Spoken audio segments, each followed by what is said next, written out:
Welcome back to my channel. Today I'm going to be doing a different kind of video, more of a kind of an inquiry from myself, a little background.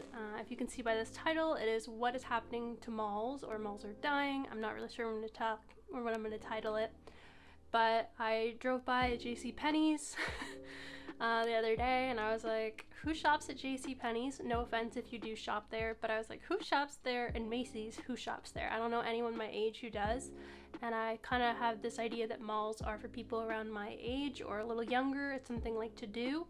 So I decided to do a little research into how malls are doing, what the future looks like, and I wanted to do a video on what I found because I think it's really interesting. And also I feel my age demographic, while I wasn't like the mall kids, like I think the 80s is probably the most popular time for malls. You know, pop stars getting big in malls, although I know Britney Spears did that, which is like the early 2000s. I mean, malls are still a big part. Like, I still go to the mall. And not a lot. I go there because Chipotle that's the closest Chipotle. But I grew up in a place where there wasn't a mall. I had to drive to go to it, and I had a lot of friends, middle school, high school, where they'd go to the mall, go shopping. It's still like, it was still a normal thing to do. Whereas I feel now, especially with COVID, that we're definitely transitioning out of that. But to get started, I want to go through the history of when malls were created. Specifically, let's talk about the background of that time period, which is the 50s.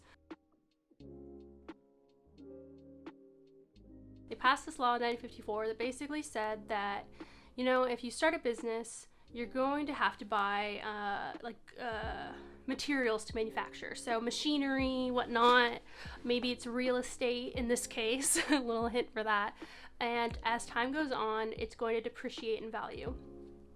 So this law was saying, hey, depending on how much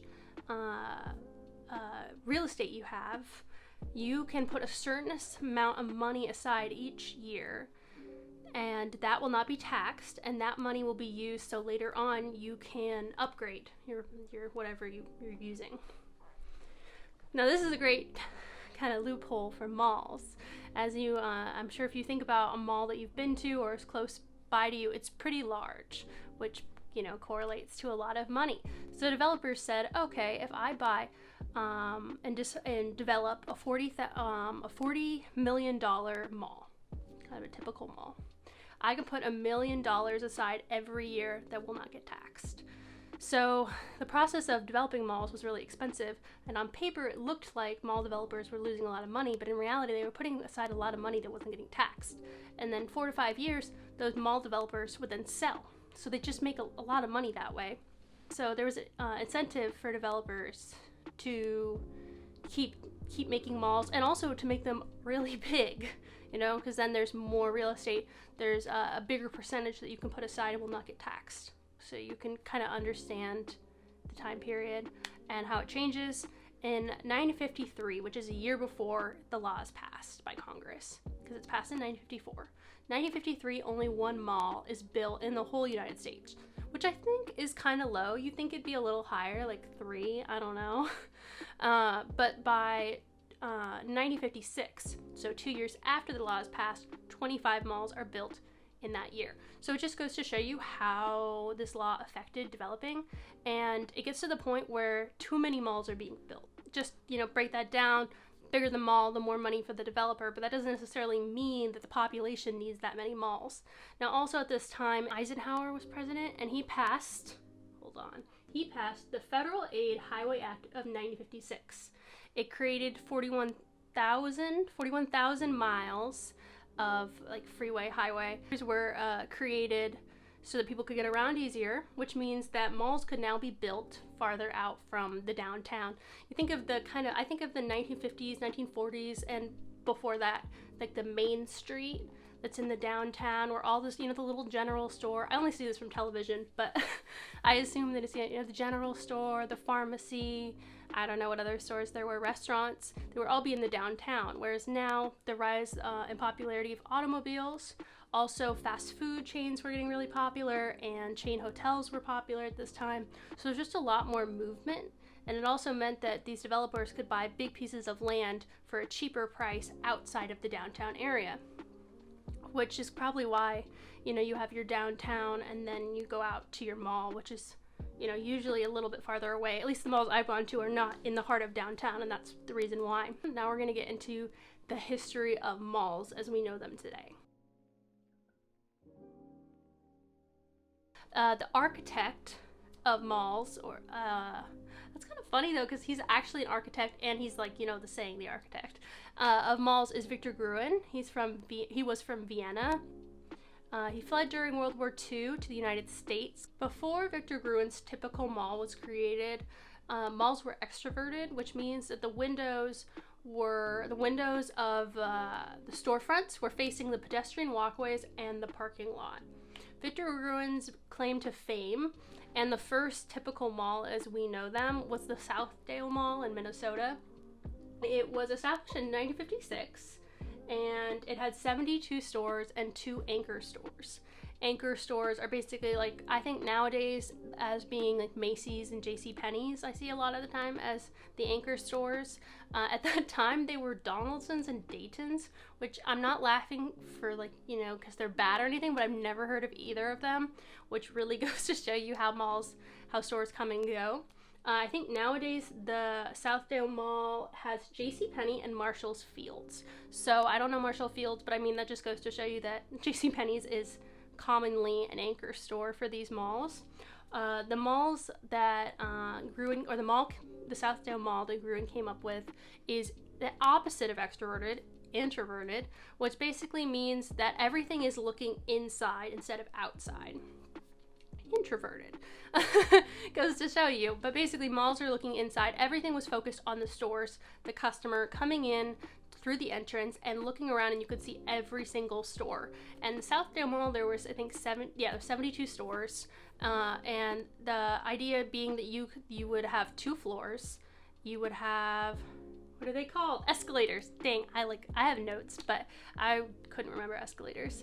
You have escalators that take you up, and the whole thing is like a circular route. You come in, you're able to take the escalator, walk around 2nd floor, come back down the escalator, and the idea is that you like pass every store.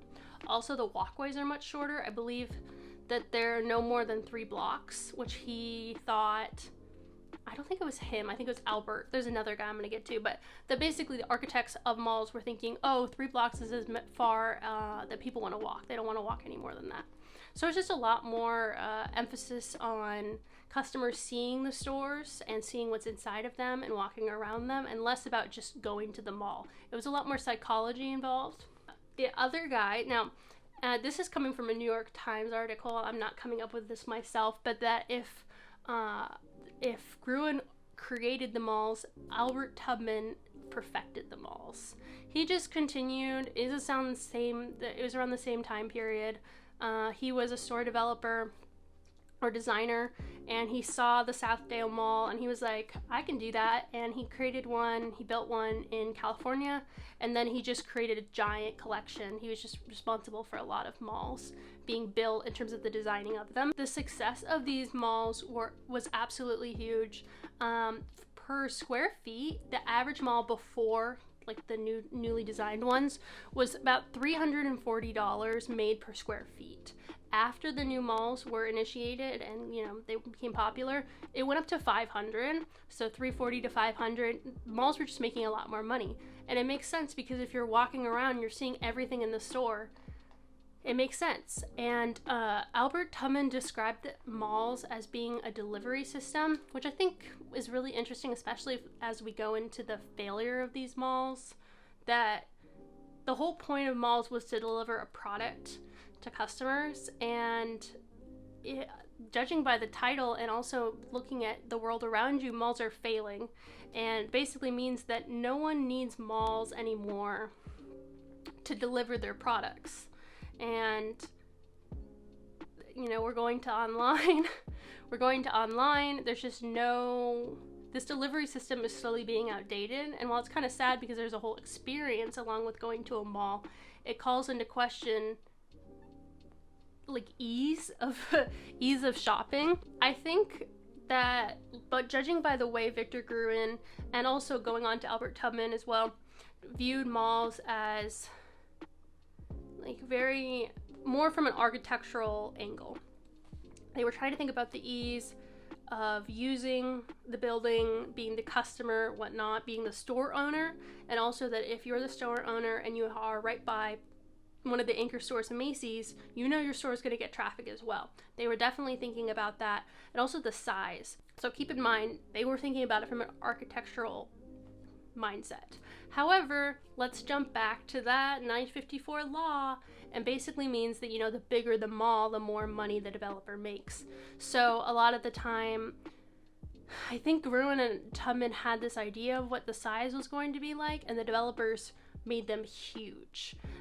Later in life, when touring one of these malls, I don't think it was one that he built, but just like kind of a landmark one, I don't want to misquote it, that Gruen said the ugliness and discomfort of the land-wasting seas of parking. So that's just one of the things that he was basically disgusted by the way developers had taken his ideas and just completely changed them. Not completely, but just made them huge, and they were no longer useful, really. The land, I felt like when Gruen and Albert, or Tubman, I'm going to use both their last names, were making buildings, had a use for it, you know? And now developers were just like, money, profit was really the thing that they were going after. Tubman and Gruen weren't the only ones who saw how big these buildings were getting. Urban planners called them catalytic, and that they were just taking up so much room without any real purpose for it. And it really, you know, it's coming back to bite all of us in the butt now, because as all these malls are closing down, I'll get more to that, little tease, that as all these malls are closing down, they take up so much space, there's so much parking, it really begs the question, as they do fail, what do we do with them? But now we're going to get into the failure of malls. Now you have a little bit of background, and it's kind of sad because they seem like they would have been a really great idea. There was a lot of thought put into them. I believe the first Southdale Mall had like a little courtyard in the front, and it was really beautiful, and there was a lot of newspapers and media reporting just on how revolutionary this mall was in Southdale, and to just see it basically get morphed into something that is all profit minded, and it's all, you know, developers just took it and kind of ran with it in a different direction than I think Gruen intended. At the very end of this article, I'm going to link it. It'll be the first one linked down below, and if any of this interests you, I would totally suggest reading that article in particular. It's the Chorizo Jungle one, I believe, but I'll link it the first one. I'm going to have my citations down below because I'm a college student, and I'm just in the mindset of showing you where I got my sources. But they were talking about how at the beginning, Victor Gruen, because he was from Vienna, he was trying to take some Vienna architectural ideas from that time period and bring them to malls and bring them to the US. But in the end, because of developers kind of taking his ideas and running with it in a different direction, malls became so popular and they ended up coming to Vienna. So there's malls in Vienna, and in a way, the article is kind of sad that the article was saying that his US ideas for malls ended up coming to Vienna, and I don't know if you could say ruining, I don't know, morphing Vienna, but that just goes to show you just how global malls are, and just it becomes a global problem, because I don't think the US is the only group of people, only population that is seeing that malls are becoming outdated and that everything can be Amazon primed, you know?